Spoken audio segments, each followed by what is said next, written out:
This episode of Study Hall is brought to you by Audible. Welcome To the Study Hall Halloween special. Blah! I'm partially a zombie due to budget and time constraints. You want some candy?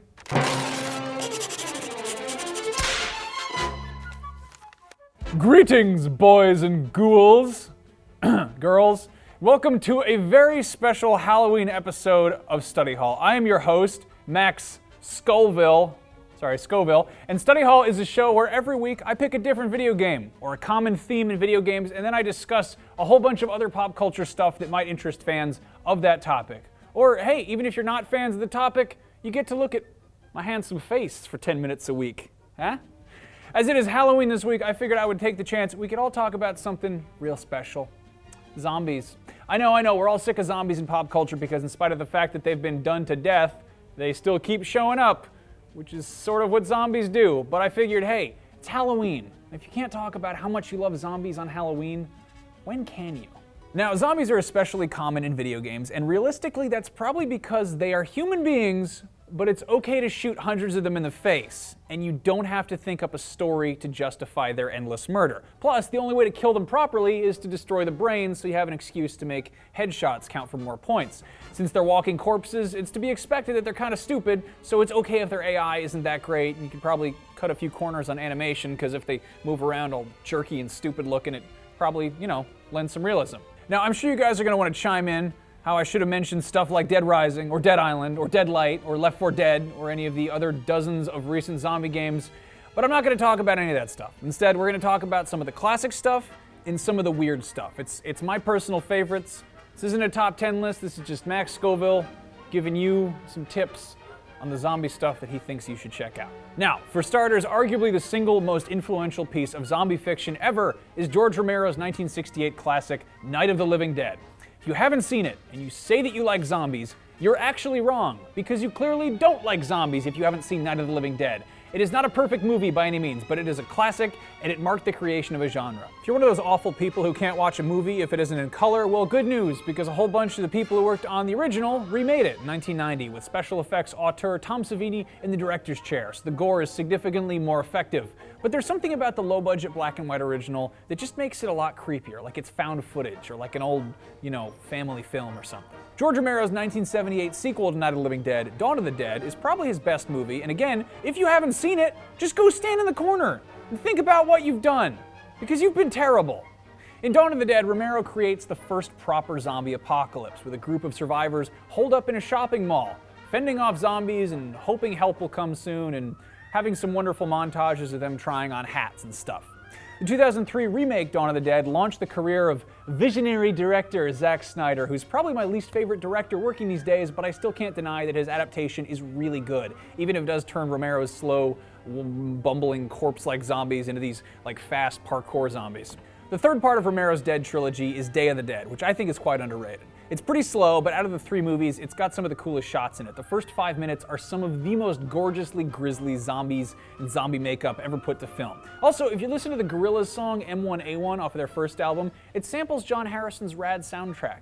Check that one out. While Romero's zombie movies are brilliant and classics in their own right, they're not the most fun to watch. If you want a consistently enjoyable zombie movie to put on with some friends, if you're, getting drunk on green Kool-Aid or whatever for Halloween, check out Return of the Living Dead. Essentially, it is a meta-sequel. It takes place in a universe where Night of the Living Dead exists as a movie, but where you find out that it's actually based on a true story, and then suddenly, zombies. It's also pretty hilarious, and it has a great soundtrack with songs by The Cramps, The Damned, and Roky Erickson, so check that one out. In the same way that Return of the Living Dead was sort of but not really a sequel to Night of the Living Dead, Dawn of the Dead has a sort of but not really sequel too, from Italian horror wizard Lucio Fulci. In Italian, Dawn of the Dead was released under the name Zombie, and Lucio Fulci's Zombie 2 officially has no connection, but it was set up to be a sequel by the producers. Zombie 2 was then released in the United States under the name Zombie, and then in the UK as Zombie Flesh Eaters, where it was actually banned for its violent content. See kids, back before video games came out, people used to get upset about violence in cheesy horror movies made by weird Italian guys. Anyway, one of the better moments in this beautifully crafted work of Italian cinema is when a zombie fights a shark. Why does this happen? I don't know, because of reasons in the movie. How does this happen? Well, apparently the shark was fed a bunch of horse meat and sedatives before they filmed the scene, so it was pretty laid back. It's sort of what they used to do with Louis Anderson when he hosted Family Feud. H.P. Lovecraft might be best known for his Cthulhu stories, but he also had a hand in a rather influential piece of zombie fiction. His short story, Herbert West, Reanimator, is considered actually one of his worst pieces of writing, as it was published in 6 parts for a magazine that required he end each chapter on a cliffhanger and then start each new one with a recap. But in 1985, it was adapted into a movie, simply titled Reanimator. As you might have inferred, it follows an ambitious young scientist who decides to attempt to reanimate things, namely dead things. What could go wrong? Well, a whole bunch of really gross, hilarious stuff. This is another great option if you want some good kind of group entertainment for Halloween where, some people get grossed out and other people point and laugh. It's a good time. Moving on, we all know Peter Jackson for his Academy Award-winning work on Lord of the Rings, but did you guys know that he used to make really disgusting B-movies? Brain Dead, or Dead Alive as it was called for its American release, is famous for being possibly the grossest zombie movie ever made, maybe the goriest. So after the hero's domineering mother is bitten by a Sumatran rat monkey, she begins to turn into a zombie, and what follows is essentially like a gory live-action Ren and Stimpy cartoon. It's revolting. I read one rumor that said when Peter Jackson was filming a particular sequence involving a lawnmower, it was so messy he got fake guts on the ceiling of the soundstage where it was being shot, and when he was back there 10 years later to make Lord of the Rings, they still hadn't gotten the stains out. There were guts in the ceiling for a decade because of how gross this movie is. Go check that one out. So, shifting gears, here's an odd one. Pontypool. It's a weird little indie horror movie that takes place almost entirely inside a radio station in the Midwest, and while it isn't quite a conventional, flesh-eating zombie movie thing, it's got a very interesting premise that deals with some similar themes involving infection and people eating each other. I mean, it is kind of flesh-eating, but just see it. It's interesting. Now, there are obviously lots and lots of recent zombie games, and unfortunately the vast majority of them are serious and gritty and dark and depressing instead of being fun and gross and goofy, which is how zombie games were for a while. A couple examples come to mind, the first being Zombies Ate My Neighbors, which was one of the few original games LucasArts made for consoles back in the day, along with its sequel, Ghoul Patrol. Stupidly enough, the title Zombies Ate My Neighbors was deemed too violent of a title for a bunch of European countries, so the game was called Zombies instead, which is just so stupid.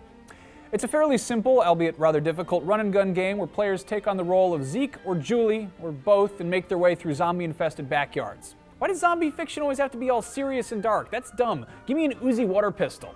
Anyway, both games are available for Nintendo's Virtual Console if you want to go revisit some classics. Another colorful zombie game from more recently, which I unfortunately never got around to playing but I've always meant to, was Stubs the Zombie, Rebel Without a Pulse. Originally an Xbox exclusive, this eventually was released for PC, Mac, and then digitally for Xbox 360. Aside from its goofy 50s B-movie aesthetic, Stubs did one thing that I always found interesting. It let you play as the zombie. Seriously, how is it that there are dozens and dozens of zombie games where you play as humans shooting zombies, but only a handful where you get to be a zombie eating humans? I mean, sure, I guess it's a little bit less fun to stumble around having poor motor skills than it is to shoot stuff with a gun, but I feel like that's an extremely underexplored mechanic. If the idea of a game where you exist to consume human flesh is morbid, why not just take a page from Stubbs the Zombies book and make it a cool B-movie tribute, huh? Developers? Anybody? Oh, what's this? A delicious catered lunch of gourmet brains provided by the fine folks at Audible? They shouldn't have. Well, I suppose I should give them a plug.